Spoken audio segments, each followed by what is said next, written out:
Hello बच्चों, कैसे हैं आप लोग। आई होप कि आप बहुत अच्छे होंगे। और आज हम पढ़ लेते हैं बीएससी थर्ड सेमेस्टर केमिस्ट्री का एक most important topic, liquefaction of gases, यानी कि हिंदी में कहते हैं इसको गैसों का द्रवीकरण। एक मोस्ट इम्पोर्टेंट टॉपिक है, तो छोड़ना बिल्कुल नहीं है। चलिए मैं स्टार्ट करवा देता हूँ। लिक्विफिकेशन ऑफ गैसेस, इसको हिंदी में क्या बोलते हैं वो ही बताऊँगा अभी, डरो मत, घबराओ मत। Liquefaction of gases. Okay sir, okay okay okay okay, हो गया, काम हो गया। ठीक है, इसको हिंदी में बोलते हैं गैसों का द्रवीकरण या गैसों का द्रवण। अच्छा ठीक है, आपने हेडिंग तो पढ़वा दिया। सबसे पहले 2 पॉइंट पे ध्यान देना है आपको, और वो पॉइंट ये है कि देखो, अगर किसी सॉलिड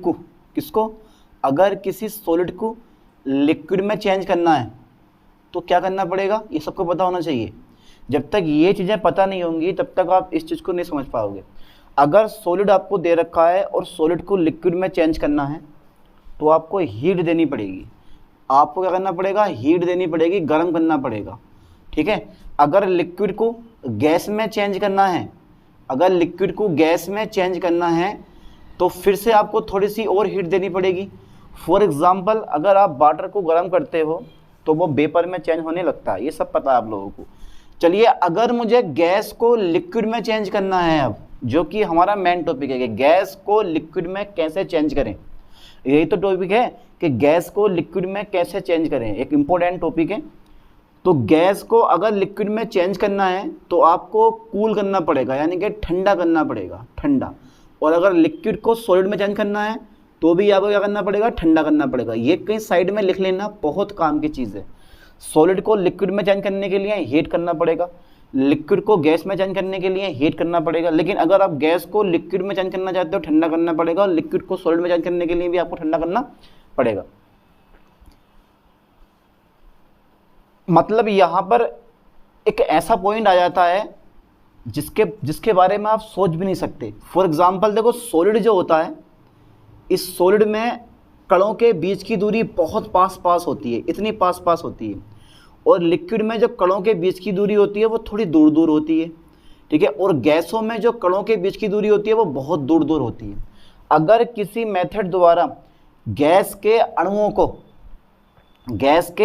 को पास लाया जाए तो वो लिक्विड में चेंज हो जाता है, और अगर लिक्विड के अणुओं को और पास लाया जाए तो वो सॉलिड में चेंज हो जाता है। अब आप एक बार दिमाग लगा लो कि अगर गैस के अणुओं को पास लाना है, ठीक है, तो वो लिक्विड में चेंज होगी। और अगर गैस के अणुओं को आपको पास लाना है तो 2 मेथड अपनाने पड़ेंगे। एक, गैस को ठंडा करना पड़ेगा, और दूसरा, गैस का दाब बढ़ाना पड़ेगा।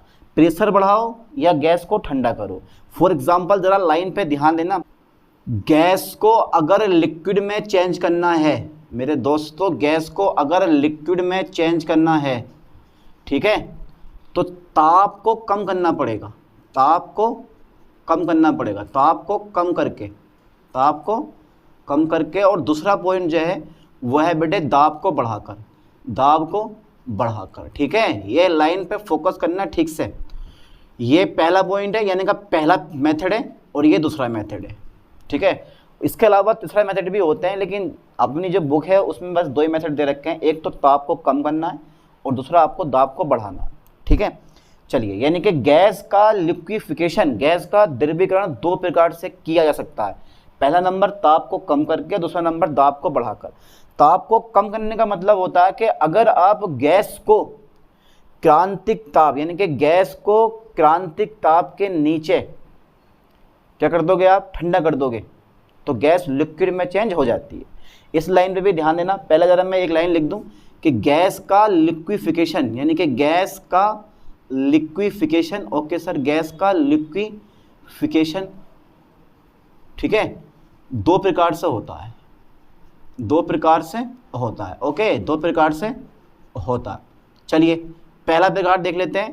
पहला प्रकार होता है ताप को कम करके। ठीक है, ताप को कम करके, ठीक है सर, ताप को कम करके।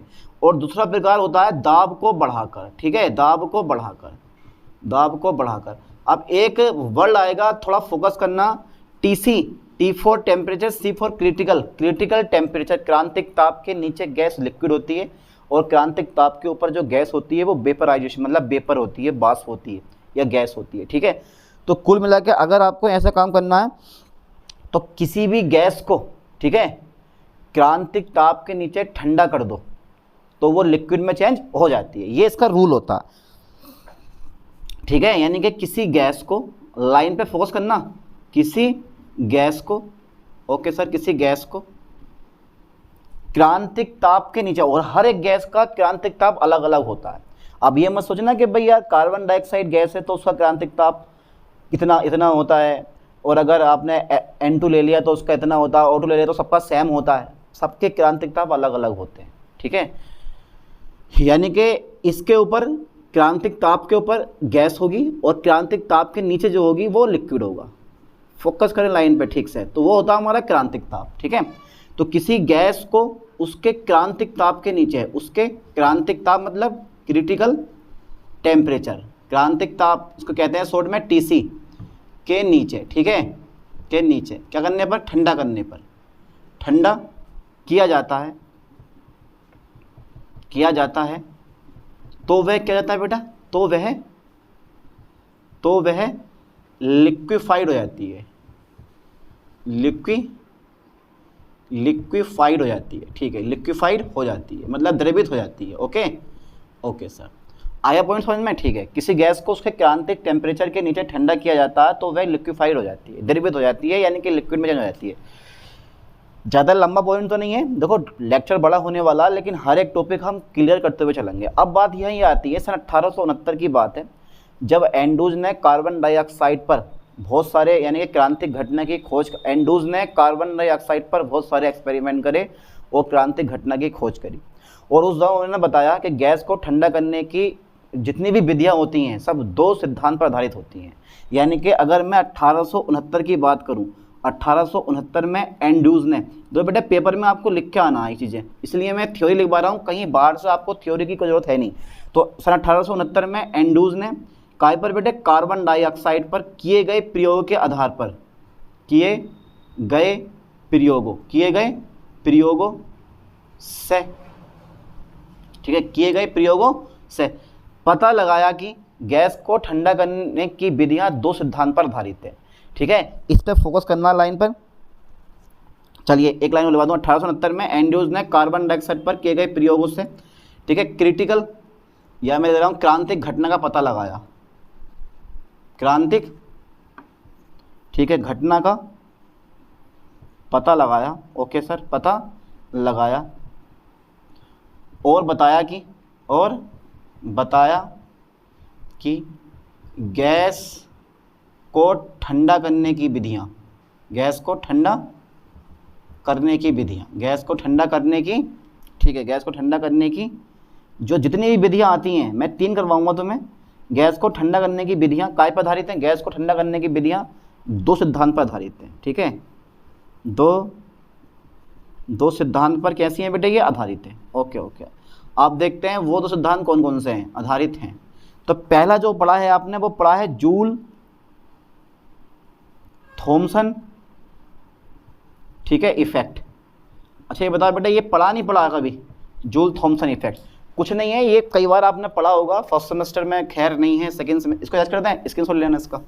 चलिए साहब, पढ़ा होगा यार आपने थोड़ा सा। देखो, जब किसी गैस का प्रसार, ध्यान देना, जब किसी गैस का प्रसार उच्च दाब वाले क्षेत्र से निम्न दाब वाले क्षेत्र की ओर होता है तो गैस का ताप गिर जाता है। इस घटना को जूल थॉमसन इफेक्ट कहते हैं। यानी कि ध्यान देना, गैस का प्रसार मतलब एक्सपेंशन, क्योंकि अभी आप थर्ड सेमेस्टर में आए हो, सेकंड में कुछ और पढ़ा, फर्स्ट में कुछ और पढ़ा, लेकिन डायरेक्टली यहाँ पे गैसेज आ जाती हैं। तो एक पॉइंट मैं आपको बता दूं कि जब गैस का प्रसार मतलब फैलना, और एक्सपेंशन को, प्रसार को इंग्लिश में एक्सपेंशन कहते हैं, और एक होता है कंप्रेशन, संपीड़न, वो होता है दबाना। ठीक है, तो प्रसार का मतलब होता है एक्सपेंशन मतलब फैलना। जब किसी गैस का प्रसार उच्च दाब वाले क्षेत्र से निम्न दाब वाले क्षेत्र की ओर होता है तो गैस का ताप गिर जाता है, अर्थात गैस ठंडी हो जाती है। इस घटना को हम जूल थॉमसन इफेक्ट कहते हैं। सारी गैसें जूल थॉमसन इफेक्ट का पालन करती हैं, लेकिन 2 गैसें ऐसी होती हैं जो जूल थॉमसन इफेक्ट का पालन नहीं करती हैं, हाइड्रोजन और हीलियम। हाइड्रोजन और हीलियम 2 गैसें ऐसी होती हैं जिनका ताप जूल थॉमसन इफेक्ट के अकॉर्डिंग बढ़ जाता है। लेकिन अगर पहले हाइड्रोजन गैस को -80 डिग्री और हीलियम गैस को -240 डिग्री सेल्सियस ताप पे अगर आप इतना टेम्परेचर कर दोगे दोनों गैसों का, तो उसके बाद उनको द्रवित किया जा सकता है। ठीक है, चलो आगे देखते हैं यार, कहानी देखो आगे, बाद में लिखवाएंगे। जूल थॉमसन इफेक्ट, ठीक है, जूल थॉमसन इफेक्ट। जब किसी गैस का प्रसार, ध्यान देना बेटे, जब किसी गैस का प्रसार, जब किसी गैस का प्रसार, ओके, जब किसी गैस का प्रसार, ठीक है सर, उच्च दाब वाले क्षेत्र से, उच्च दाब, ठीक है, उच्च दाब वाले क्षेत्र से, ठीक है बेटे, उच्च दाब वाले क्षेत्र से निम्न दाब वाले क्षेत्र की ओर होता है, निम्न दाब वाले क्षेत्र की ओर होता है, क्षेत्र की ओर होता है, की ओर होता है। ठीक है सर, उच्च दाब वाले क्षेत्र से निम्न दाब वाले क्षेत्र की ओर होता है, होता है, तो गैस का ताप गिर जाता है, तो गैस का ताप गिर जाता है। ठीक है सर, गिर जाता है, इस घटना को गिर जाता है, इस घटना को हम क्या बोलते हैं बेटे, इस घटना को जूल थॉमसन इफेक्ट कहते हैं, इफेक्ट कहते हैं। चलिए सर, जूल थॉमसन इफेक्ट कहते हैं, ये आपने पढ़ रखा, लेक्चर डाल रखा मैंने, प्लेलिस्ट में जाके देख लो इस चीज को। ठीक है, तो होता तो गैस का ताप गिर जाता है, इस घटना को हम क्या बोलते हैं, जूल थॉमसन इफेक्ट कहते हैं। अब ऐसा क्यों होता है, रीजन भी दे दो। देखो, उच्च दाब पर अगर प्रेशर हाई है ना, प्रेशर अगर हाई है तो गैस के जो अणु होते हैं बिल्कुल पास पास होते हैं। अगर प्रेशर आपका हाई है, मतलब प्रेशर गैस का प्रेशर बहुत हाई है, तो अणु पास पास होते हैं बहुत ज़्यादा। ठीक है, अणु पास पास होते हैं, ये पता होना चाहिए आपको। गैस का जब प्रेशर हाई होता है तो अणु पास पास होते हैं। जब इसका प्रसार होता है, जब ये फैलती है, गैस का प्रसार होता है, समझो चीज़ को, जब गैस का प्रसार होता है, फोकस करना लाइन पे, जब गैस का प्रसार होता है तो प्रसार होने पर होता क्या चीज़ है, जो गैस के अणु है वो थोड़ी सी ना, ये ऐसे है, यहाँ से जब ये प्रसार होगा, मान लो इतना बड़ा होल है, तो गैस के अणुओं का क्या होगा, प्रसार होगा, तो वो इस टाइप से क्या होगी, फैल जाएगी, इस टाइप से क्या होगी, फैल जाएगी। ठीक है, और गैस क्या हो जाएगी, तुम्हारे पास ठंडी हो जाएगी। इस पर फोकस लगना लाइन पे, ठीक से फैल जाएगी ना वो, जब गैस का प्रसार होगा तो फैल जाएगी। ठीक है, और उसका जो ताप होता है वो ज़्यादा गिर जाता है। कभी आप देखना, जो सिलेंडर से गैस बाहर निकलती है तो बड़ी तुम्हें ठंडक देगी, अरे बड़ा मजा आ रहा है, हाथ लगा के देखोगे तो बहुत ठंडक। किसी भी सिलेंडर से जब कोई गैस बाहर निकलती है तो हाथ लगा के देखोगे तो बड़ी ठंडक का आपको एहसास होगा। ठंडक का एहसास क्यों होगा उसमें, क्योंकि भैया गैस का प्रसार उच्च दाब वाले क्षेत्र से निम्न दाब वाले क्षेत्र की ओर हो रहा हो। अब ऐसा क्यों होता है वो भी हम रीजन देख लेते हैं। ठीक है, आज समझ में, यानी कि जब गैस उच्च दाब पर होती है तो गैस के अणु कैसे होते हैं, बिल्कुल पास पास होते हैं। अब लाइन पे फोकस करना, जो बताना चाह रहा हूँ मैं, जब गैस यानी कि उच्च दाब पर गैस के अणु कैसे होते हैं, पास पास होते हैं, उनके बीच आकर्षण बल बहुत अधिक होता है, इनके बीच में जो आकर्षण बल है वो बहुत अधिक होता है। जब गैस का प्रसार होता है तो गैस के अणु एक दूसरे से हटने की कोशिश करते हैं, परंतु आकर्षण बल उनको हटने नहीं देता। तो ये अणु जो होते हैं वो अपनी ऊर्जा का कुछ भाग खो देते हैं, यानी कि एक दूसरे से हटने के लिए अपनी ऊर्जा का कुछ भाग खो देते हैं, जिससे गैस का ताप गिर जाता है, गैस की आंतरिक ऊर्जा कम हो जाती है, गैस ठंडी हो जाती है। ठीक है, ये रीज़न होता है। लिख दो इस चीज़ को, एक बार और सुनो। उच्च दाब पर गैस के अणु पास पास होते हैं, अणुओं के बीच आकर्षण बल बहुत अधिक होता है। जब गैस का प्रसार होता है तो अणु एक दूसरे से हटने की कोशिश करते हैं, परंतु आकर्षण बल उनको हटने नहीं देता। अब इस आकर्षण बल के विरुद्ध गैस की कुछ ऊर्जा खर्च हो जाती है, जिससे गैस की आंतरिक ऊर्जा कम हो जाती है, गैस का ताप गिर जाता है और गैस ठंडी हो जाती है। लिखवा दूँ, चलो यार लिखवा दे रहा हूँ चीज़ को भी यार, क्योंकि तुम्हारे काम की चीज़ है। ठीक है, लाइन पर ध्यान देना। देखो, उच्च ताप पर, हाई प्रेशर पर, हाई प्रेशर, उच्च दाब पर, उच्च दाब पर, ठीक है, उच्च दाब पर गैस के अणुओं के बीच, गैस के अणुओं के बीच, उच्च दाब पर गैस के अणुओं के बीच आकर्षण बल कैसा होता है बेटे, बहुत अधिक होता है, आकर्षण बल अधिक होता है, आकर्षण बल, ठीक है, आकर्षण बल अधिक होता है। उच्च दाब पर गैस के अणुओं के बीच आकर्षण बल अधिक होता है। ठीक है भाई, अधिक होता है। फोकस करें लाइन पर, उच्च दाब पर गैस के अणुओं के बीच आकर्षण बल अधिक होता है। जब गैस का प्रसार होता है, जब गैस का क्या होता है, जब गैस का प्रसार होता है, प्रसार मतलब एक्सपेंशन, गैस फैलती है। जब गैस का प्रसार होता है तो गैस के अणु, तो अणु एक दूसरे से, अणु एक दूसरे से हटने का प्रयास करते हैं, हटने का प्रयास करते हैं, प्रयास करते हैं, परंतु आकर्षण बल उनको हटने नहीं देता। ठीक है, परंतु आकर्षण बल उनको हटने नहीं देता। उनको किनको? अणुओं को, उनको हटने नहीं देता, नहीं देता। ठीक है, इस आकर्षण बल के विरुद्ध, इस आकर्षण, ठीक है सर, इस आकर्षण बल के विरुद्ध फोकस करना लाइन पर, इस आकर्षण बल के विरुद्ध, ठीक है, अणुओं की कुछ गतिज ऊर्जा व्यय हो जाती है, ऊर्जा व्यय हो जाती है। ठीक है, जिससे गैस की आंतरिक ऊर्जा कम हो जाती है, जिससे गैस की इंटरनल एनर्जी, जिसे बोलते हैं आंतरिक ऊर्जा कम हो जाती है तथा गैस का ताप गिर जाता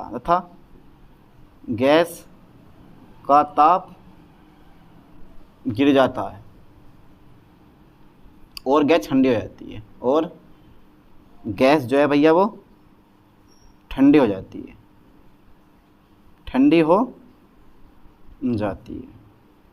ठीक है। बस ये मैंने रीजन भी लिखवा दिया इसका। क्या रीजन है? इस वजह से हाइड्रोजन, अब आगे तुम खुद ले लेना, H2 और हीलियम, यानी कि हाइड्रोजन H2 और He, ठीक है, जूल थॉमसन H2 और हीलियम, यानी कि हाइड्रोजन और हीलियम का जो ताप होता है वो जूल थॉमसन प्रभाव के अनुसार बढ़ जाता है। ये लिखवा दे रहा हूँ इसको ही मैं, H2 तथा हीलियम, ये नोट करके लिखना बेटा, नोट करके ये चीज़ों को। H2 तथा हीलियम का जो ताप होता है वो जूल थॉमसन, ठीक है, इफेक्ट के अनुसार बढ़ जाता है। इफेक्ट के अनुसार क्या होता है बेटे? मात्र दो गैसें ऐसी हैं अनुसार बढ़ जाता, बाकी सब गैसों का ताप ठंडा मतलब गिर जाता, बढ़ जाता। यानी कि हाइड्रोजन और हीलियम गैस है, ठीक है, जूल थॉमसन प्रभाव का पालन नहीं करती है। हाइड्रोजन और हीलियम गैसों का जो ताप होता है वो जूल थॉमसन प्रभाव के अनुसार बढ़ जाता। लेकिन अगर हाइड्रोजन का टेम्परेचर आप कितना कर दोगे, इस हाइड्रोजन कर दो -80 डिग्री सेल्सियस और इस हीलियम में कर दो -240 डिग्री सेल्सियस।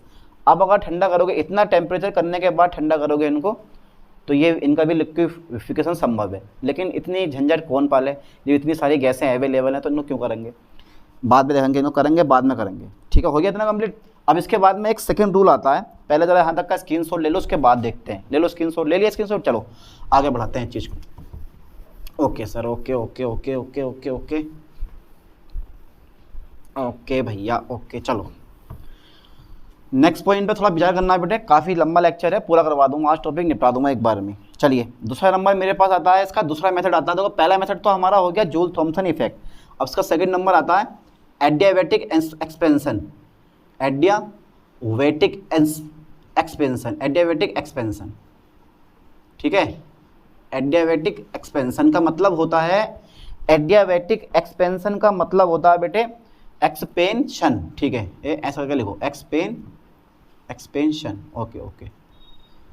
तो इसको बोलते हैं एडियाबैटिक एक्सपेंशन को हिंदी में बोलते हैं रुद्रोष्म प्रसार, ठीक है, रुद्रोष्म प्रसार। अब ये क्या होता है देखो, जब किसी गैस का प्रसार बाह्य दाब के विरुद्ध होता है, तो बाह्य दाब के विरुद्ध, ठीक है, गैस के अणुओं को कार्य करना पड़ता है, ठीक है, जिससे उनकी गतिज ऊर्जा का थोड़ा सा भाग खर्च हो जाता है, गैस का ताप गिर जाता है। इस घटना को हम क्या बोलते हैं? एडियाबैटिक एक्सपेंशन कहते हैं। चलिए मैं लिखवा दूँ थोड़ा सा, पहले समझ जाओगे आप इस चीज़ को। देखो जब किसी गैस का प्रसार, जब ये तुम्हें थ्योरी है, समझनी पड़ेगी, याद करनी पड़ेगी और समझ के लिख के आना पड़ेगा इस चीज़ को। जब किसी गैस का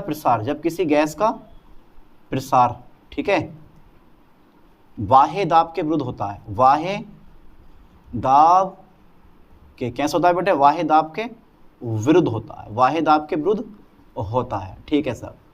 जब किसी गैस का प्रसार बाह्य दाब के विरुद्ध होता है, ओके, जब किसी गैस का प्रसार बाह्य दाब के विरुद्ध होता है, जब किसी गैस का प्रसार बाह्य दाब के विरुद्ध होता है, तो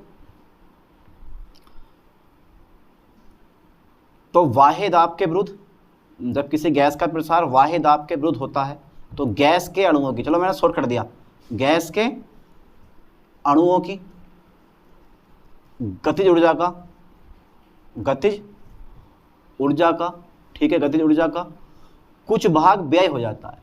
कुछ भाग क्या होता है बेटे, कुछ भाग व्यय हो जाता है, कुछ भाग व्यय हो जाता है, तथा गैस का ताप गिर जाता है, तथा गैस का ताप क्या होता है बेटे, गिर जाता है, गिर जाता है, अर्थात गैस ठंडी हो जाती है। इस घटना को हम क्या बोलते हैं, इस घटना को, ठीक है, इस घटना को बोलते हैं एडियाबैटिक एक्सपेंशन। इस घटना को एडियाबैटिक एक्सपेंशन कहते हैं, एडियाबैटिक एक्सपेंशन कहते हैं। Okay sir, okay okay, expansion कहते हैं, ठीक है। अब विधियां दो सिद्धांत पर आधारित हैं। तो पहला सिद्धांत हमारा जूल थॉमसन इफेक्ट हो गया और दूसरा सिद्धांत हमारा कौन सा हो गया, एडियाबैटिक एक्सपेंशन हो गया। अब बात करेंगे उन मेथड की जिनके द्वारा आप लिक्विफिकेशन कर सकते हो, गैसों को द्रव में चेंज कर सकते हो। तो सबसे पहले देखो, तो गैसों का द्रवीकरण की निम्नलिखित विधियां, यानी कि गैसों के लिक्विफिकेशन की, ठीक है, निम्नलिखित विधियां हैं, निम्नलिखित विधियां हैं। ओके सर, आप चित्र बनाएंगे इसमें, निम्नलिखित विधियां हैं, ठीक है बेटे, गैसों के लिक्विफिकेशन की निम्नलिखित विधियां हैं।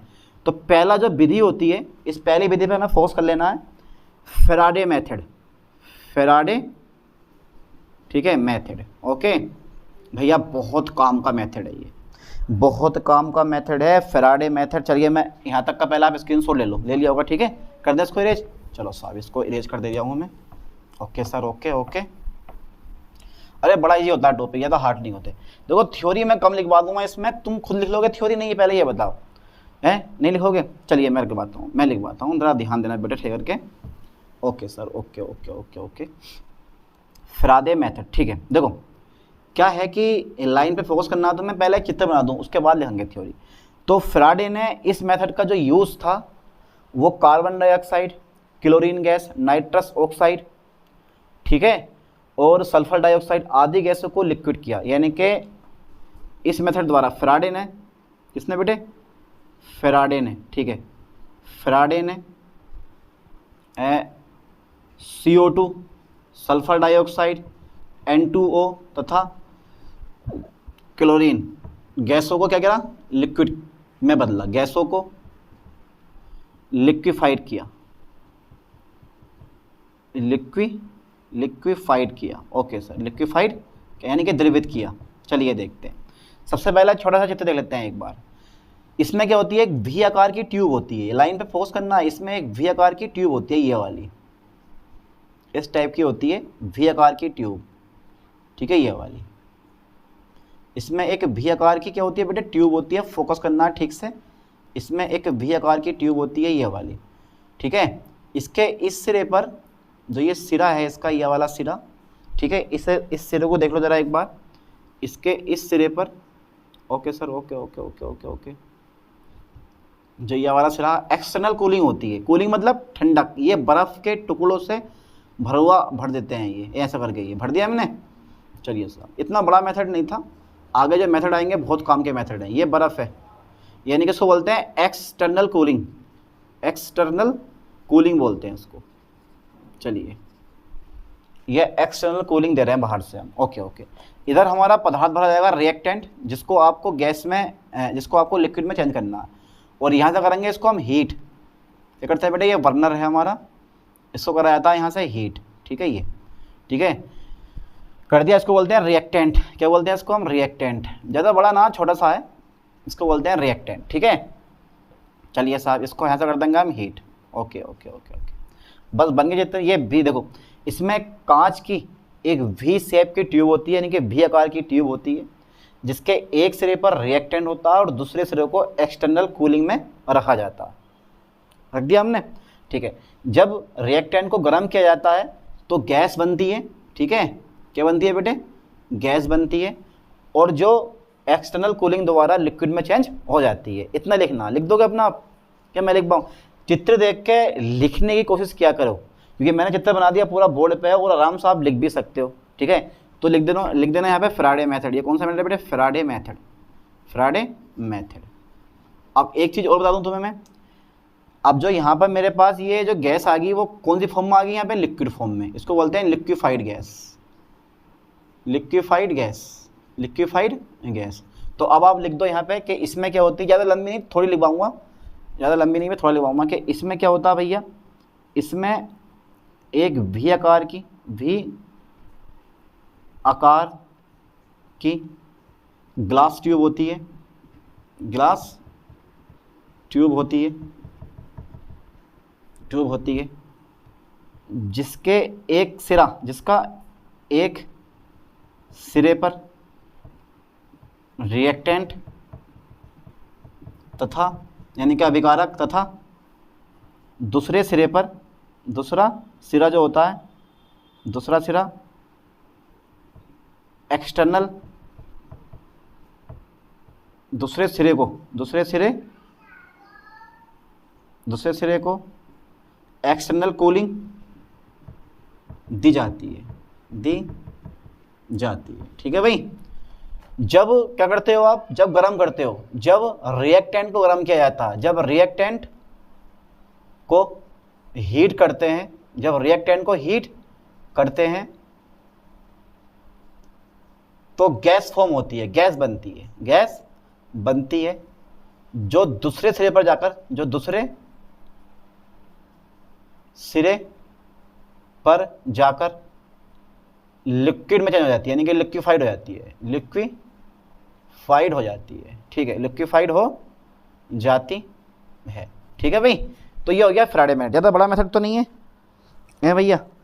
अरे इसको देख के तो मैं डरता लग रहा है, बिल्कुल सिंपल सा मेथड है। बेकार की ट्यूब होती है, एक सिरे पर रिएक्टेंट होता है, दूसरा एक्सटर्नल कूलिंग में होता है, इसको गर्म करो, यहाँ गैस बनेगी और इसमें जाकर लिक्विफाइड हो जाएगी। क्योंकि जब किसी गैस को आप बर्फ़ के टुकड़ों में जब रख दिया आपने, तो सिंपल सी बात है, जब गैस आ गई तो वो ठंडी अपने आप हो जाएगी, है नहीं है, और वो लिक्विड में चेंज हो जाती है। हो गया हमारा फैराडे मेथड। इसके बाद आता है लिंडे मेथड। बड़ा शानदार मेथड है। 1895 में लिंडे, यानी कि जो लिंडे मेथड है वो जूल थॉमसन इफेक्ट पर आधारित है, और उसका प्रयोग लिंडे ने 1895 में एयर को लिक्विड करने में किया। जो फ्रेश एयर होती है ना, उसको लिक्विड करने में किया, लगा लो हिसाब, लिंडे ने। चलिए पहले यहाँ तक का स्क्रीनशॉट ले लो, क्योंकि चित्र बड़ा बनने वाला है उसका भैया, लिंडे का उतार लिया होगा, मिटा दें इसको। ठीक है साहब, चलो हटा दे रहे। Okay sir, okay. चलिए बस हो गया, बस थोड़ा सा और रह गया, टॉपिक पर नहीं बन गया। फैराडे मेथड हो गया, लिंडे का मेथड हो रहा जाता है। Okay sir, okay okay okay. चलिए साहब देखते हैं कौन सा मेथड आ गया हमारा। सेकंड नंबर भैया, सेकंड नंबर आ गया लिंडेस मेथड। ठीक है, चलो लिंडेस मेथड, लिंडे की विधि, बड़ा बना लो यार, Linde method. Okay okay okay. Linde scientist का नाम है। तो एक लाइन में लिख दूं कि पहला पॉइंट, यह विधि जो होती है ना, यह विधि, यह विधि किस पर आधारित है बेटे? यह विधि जूल थॉमसन, ठीक है, यह विधि जूल थॉमसन इफेक्ट पर आधारित है। इफेक्ट पर क्या बेटे? आधारित है। यह विधि जूल थॉमसन इफेक्ट पर आधारित है। इसको ठीक से याद करो, आधारित है। ओके, यह विधि जूल थॉमसन इफेक्ट पर आधारित है। Okay sir, okay okay okay okay okay. पहला पॉइंट, इसका प्रयोग लिंडे ने, ठीक है बेटा, इसका प्रयोग किसने? लिंडे ने सन 1895 में, ठीक है, एयर को लिक्विड करने में किया। लिक्विड करने में, या लिक्विफाइड लिख दो, द्रवित, लिक्विफाइड, इसको बोलते हैं हिंदी में द्रवित, लिक्विफाइड करने में किया। यार सोचने वाली बात है, सोचने वाली बात है कि लिंडे ने, अंदाज़ा लगा लो आप एक, लिंडे ने एयर को लिक्विड, यानी कि लिंडे ने एयर को लिक्विफाइड किया, द्रवित किया, द्रव में चेंज किया। और भैया हमारे चारों तरफ इतनी एयर हैगी, हम कर सकते हैं, लेकिन इन्होंने अपना दिमाग लगाया और 1895 में काम तमाम कर दिया यार। देखो फिर सबसे पहले चित्र बनाओ एक छोटा सा। इस चित्र पे हमें विशेष तौर पे ध्यान देना है बेटे, समझना बहुत जरूरी है। चित्र को समझ समझ के समझो, ठीक है भाई। यहाँ से जो एयर आ गई, लिक्विड एयर, वो बाहर निकल जाएगी, ठीक है। ये मैंने लगा दी नली, ठीक है, बंद कर दिया, ठीक है, कोर्क हो गया और यहाँ तक हमारी लिक्विफाइड गैस भरी होती है। ये बनाया नहीं है लेकिन मैंने पहले बना दिया, देखो liquefied gas. Okay sir, liquefied gas अब का होगा फिर वो, अब चित्र ज़्यादा बड़ा नहीं है, यहाँ पे लगा हुआ था कंप्रेशर, क्योंकि गैस को संपीड़ित किया जाता है दाब बढ़ाने के लिए गैस को संपीड़ित किया जाता है। यहाँ पर ये गैस आती है, ये जेट होता है, भैया, जेट नोजल होता है ये, ठीक है। इसके बाद में यहाँ से ये कंप्रेसर लगा होता है, ये कंप्रेसर होता है भैया, यहाँ पर कंप्रेसर लगा होता है ये, और यहाँ से ये फ्रेश एयर आती है कंप्रेसर के माध्यम से, ठीक है, ऐसा बना हुआ होता है, ठीक है। तो यहाँ से आती है फ्रेश एयर, ठीक है। अब फ्रेश एयर का मतलब होता है जिसमें कार्बन डाइऑक्साइड ना हो और जल वाष्प ना हो, शुष्क और शुद्ध एयर को आपको कंप्रेसर में प्रोवाइड कर देना है। कंप्रेसर क्या करेगा, कंप्रेस करेगा, उसका दाब बढ़ागा, 250 वायुमंडलीय कर देगा, और फिर कंप्रेस्ड एयर को वो कहाँ भेजेगा, नोजल में भेजेगा। जैसे ही वो नोजल से आ गई तो गैस का प्रसार हो जाएगा और गैस का दाब अचानक 250 से एक बार हो जाएगा। थोड़ी बहुत गैस लिक्विड में चेंज होगी और जो गैस बची कुची होती है वो वापस रिवर्स होकर, क्या होती है बेटे, रिवर्स होकर फिर से कंप्रेसर में पहुंच जाती है, फिर आती है, और तब तक कहानी चलती है जब तक संपूर्ण गैस ठंडी ना हो जाए, ठीक है, ये इस टाइप से। ओके, तो यहाँ से आती है बेटे कंप्रेस गैस, कौन सी आ रही है बेटे यहाँ से, कंप्रेस्ड एयर। चलो पूरा लिखूँ, सही, क्या मैं बढ़ा के लिखूँ मैं इस चीज़ को, ठीक है, बड़ा सिंपल सा मेथड है, आराम से समझ जाओगे यार, इसकी थ्योरी भी लिख लोगे। यह है compressed method, okay, compressed air, यह है बेटे कंप्रेस्ड एयर, ठीक है, और यह है कंप्रेशर, ओके, यह बेटे कंप्रेशर, यह है कंप्रेस्ड एयर, और यह है जेट, ये क्या चीज़ है, जेट, ठीक है, और लिक्विफाइड गैस है हमारी ये, और यहाँ से रेसिडुअल, ठीक है, क्या बोलते हैं बेटे इसको, रेसिडुअल एयर यहाँ से वापस हो जाएगी, ये दोबारा आ गई, फिर रेसिडुअल एयर, ठीक है, ये यहाँ के वापस चले एक कंप्रेसर में फिर से आ गई, ठीक है, फिर से एक सिंपल सा मेथड है। ओके, यहाँ से ये एयर आ रही है, लिख दोगे थ्योरी तो ये हो गया लिंडे मेथड, ओके, लिंडेस मेथड, ठीक है। देखो क्या होता है कि फ्रेश एयर का मतलब समझते हो ना, यानी कि इस मेथड में, कहें बेटे इस विधि में, ओके, इस विधि में फ्रेश एयर मतलब शुद्ध कार्बन डाइऑक्साइड तथा जल मुक्त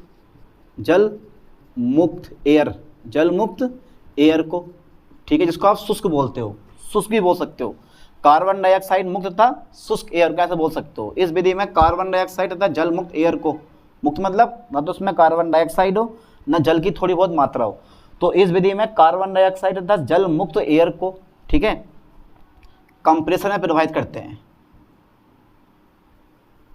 यहां लेते जाओ, कंप्रेसर में प्रोवाइड करते हैं, ठीक है, कंप्रेसर में प्रवाहित करते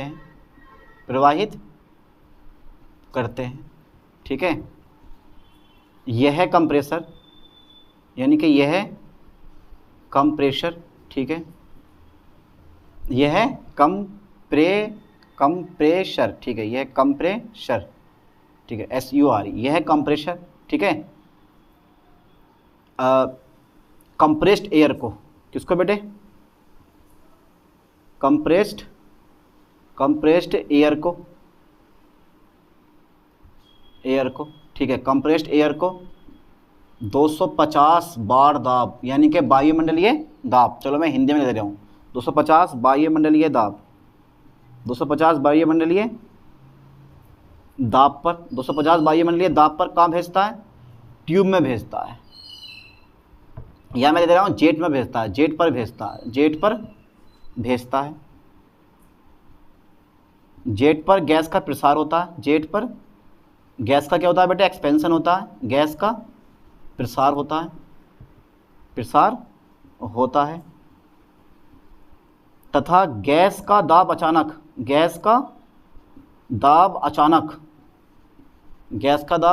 एक बार हो जाता है, यानी कि वन वायुमंडलीय हो जाता है, वन वायुमंडलीय हो जाता है, ठीक है, हो जाता है। जैसे ही गैस का प्रसार हुआ तुरंत दाब कितना हो गया, 1 वायुमंडलीय हो गया। लगा लो 250 वायुमंडलीय दाब पर फ्रेश एयर आ रही थी, जेट पर आई, गैस का प्रसार हुआ, तुरंत दाब 1 बार हो गया। जब दाब घटा तो ताप भी भैया घटेगा, ठीक है, आपने पढ़ रखा दाब बांड हाफ नियम, ठीक है। तो दाब भी क्या होगा तुम्हारे पास, जब दाब कम हुआ तो ताप भी क्या होगा तुम्हारे पास, कम हो जाएगा, यानी गैस का ताप गिर जाता, वायुमंडलीय एक वायुमंडलीय दाब हो जाता, जिससे गैस का ताप गिर जाता, जिससे गैस का ताप गिर जाता है। कुछ गैस लिक्विफाइड हो जाती है, कुछ गैस लिक्विफाइड हो जाती है, तथा शेष गैस जो होती है, शेष गैस वापस चली जाती है। यह प्रक्रिया तब तक चलती है जब तक संपूर्ण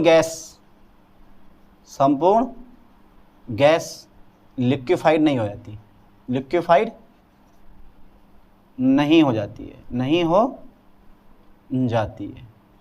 ठीक है। या आप लिख सकते हो जिससे गैस का ताप गिर जाता है। पुनः गैस क्या होती है, कंप्रेसर में जाती है, फिर से आती है वापस, और फिर से गैस का ताप गिर जाता है। और ये प्रक्रिया तब तक चलती है जब तक संपूर्ण गैस लिक्विफाइड नहीं हो जाती है, ठीक है। तो ये था हमारा लिंडे का मेथड। चित्र बहुत ज़रूरी है, चित्र बनाइए, नंबर पूरे मिलेंगे, ये लिखो या मत लिखो, ठीक है। समझ में आ गया होगा। फ्रेश एयर कंप्रेसर में आती है, कंप्रेस्ड एयर जेट में पहुंचती है, जेट पर गैस का प्रसार होता है, गैस का दाब अचानक गिर जाता है और ताप कम हो जाता है। जैसे थोड़ी बहुत गैस लिक्विड में चली जाती है, फिर से गैस क्या होती है, वापस जाती है, फिर से रिवर्स होकर आती रहती है। और ये क्रिया तब तक चलती है जब तक संपूर्ण गैस लिक्विफाइड ना हो जाए, ठीक है, यानी कि सारी गैस का ताप जो है वो क्रांति ताप के नीचे ना आ जाए। चलिए यहाँ तक का स्क्रीनशॉट ले लिया आपने। अब एक क्लाउडे मेथड और पढ़ लेते हैं, उसके बाद ये टॉपिक हमारा खत्म हो जाएगा। पहले यहाँ तक का ना स्क्रीनशॉट ले लो आप, जल्दी फास्ट ले लिया होगा, कर दूँ इरेज।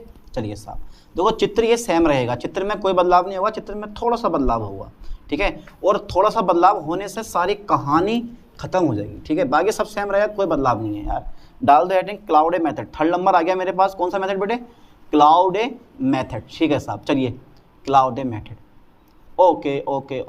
तो सबसे पहला पॉइंट, ये जो मेथड है ना, ये जो मेथड है वो काय पर आधारित है बेटा। ये मेथड जो होता है ना वो बहुत बढ़िया मेथड होता है, अच्छा मेथड होता है। ये मेथड एडियाबैटिक एक्सपेंशन पर आधारित है। एक्सपेंशन पर कैसा है बेटा, ये आधारित है, एडियाबैटिक एक्सपेंशन पर आधारित है। ओके सर, चलो मान गए सर, मान गए आधारित है। 1908 की बात है। 1908 में ओनेस ने, किसने बेटे, ओनेस ने, 1908 में ओनेस ने, सन 1908 में ओनेस ने, ठीक है, हीलियम गैस को, किसको बेटे, हीलियम गैस को लिक्विफाइड किया था। लिक्विफाइड किया था, ओके सर, लिक्विफाइड किया था। यह लिक्विफिकेशन की सर्वोत्तम विधि है, ऐसे लिखा जाता, विधि है, ठीक है।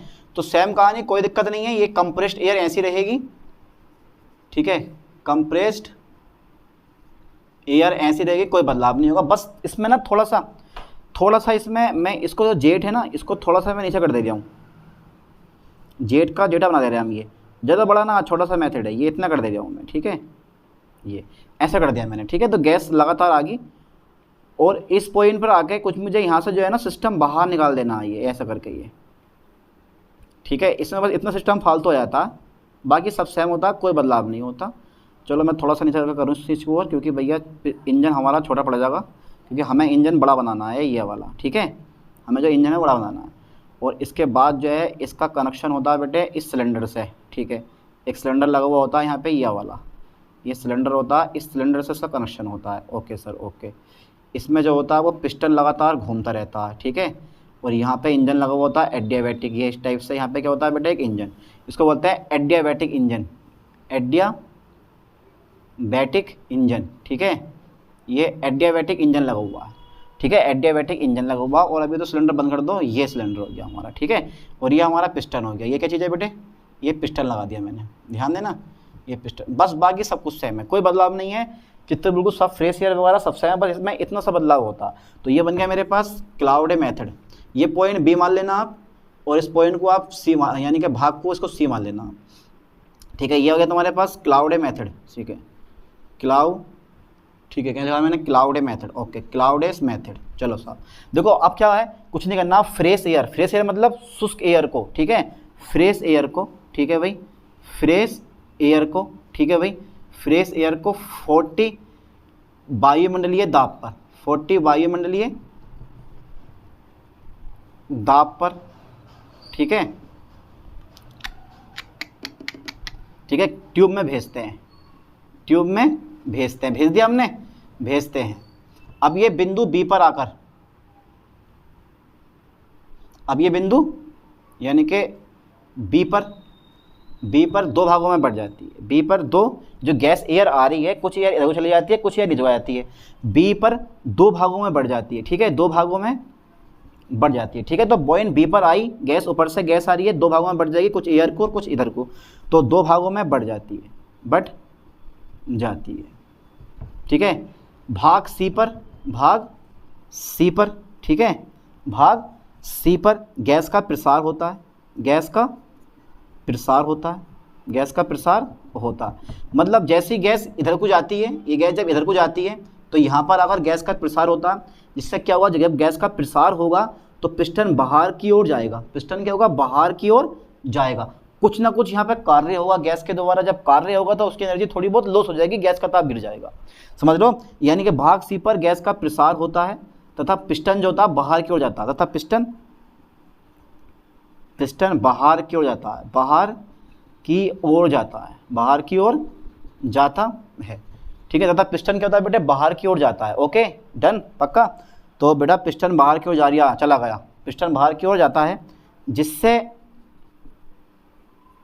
जिससे गैस का ताप गिर जाता है, जिससे गैस का ताप गिर जाता है, क्योंकि प्रसार के दौरान ताप कम होता है, तो जिससे गैस का ताप गिर जाता है, गिर जाता है। यह गैस, ठीक है, यह गैस वापस आती है, यह गैस वापस आने पर, यह गैस वापस आने पर, ठीक है, अंदर की गैस को भी ठंडा कर देती है, अंदर की गैस को भी क्या कर देती है बेटे, गैस को भी ठंडा कर देती है, ठीक है। वापस आने पर ये गैस को क्या हुआ, ये वापस आने पर अंदर की गैस को भी ठंडा कर देती है। शेष गैस जो होती है, शेष गैस पुनः संपीड़ित होकर वापस आती है, जो शेष गैस जो बचती है वो कंप्रेसर में पहुंच जाती है, फिर वापस आती है। यह क्रिया लगातार दोहराई जाती है, ठीक है। तो यह प्रक्रिया, ठीक है सर, यह प्रक्रिया लगातार कई बार दोहराई जाती है, यह प्रक्रिया लगातार कई बार, ठीक है, दोहराई जाती है, जब तक संपूर्ण गैस लिक्विफाइड ना हो जाए, ठीक है। चलिए साहब, तो तीन मेथड हो गए, फ्राइडे का मेथड हो गया, लिंडे मेथड हो गया और क्लाउडे मेथड हो गया। तो तीन के तीनों मेथड आराम से याद करो, ज़्यादा बड़े नहीं है, चित्र बना के आओ, पूरे के पूरे नंबर मिलेंगे। चलिए ठीक है, तो इस टॉपिक में हमने क्या पढ़ा, गैसों का लिक्विफिकेशन पढ़ लिया, उसके मेथड पढ़ लिए, किन सिद्धांतों पर आधारित होती हैं उसकी विधियाँ पढ़ ली, ठीक है। अब ऐसे ही एक नई टॉपिक के साथ मिलते हैं नई वीडियो में। थैंक्स।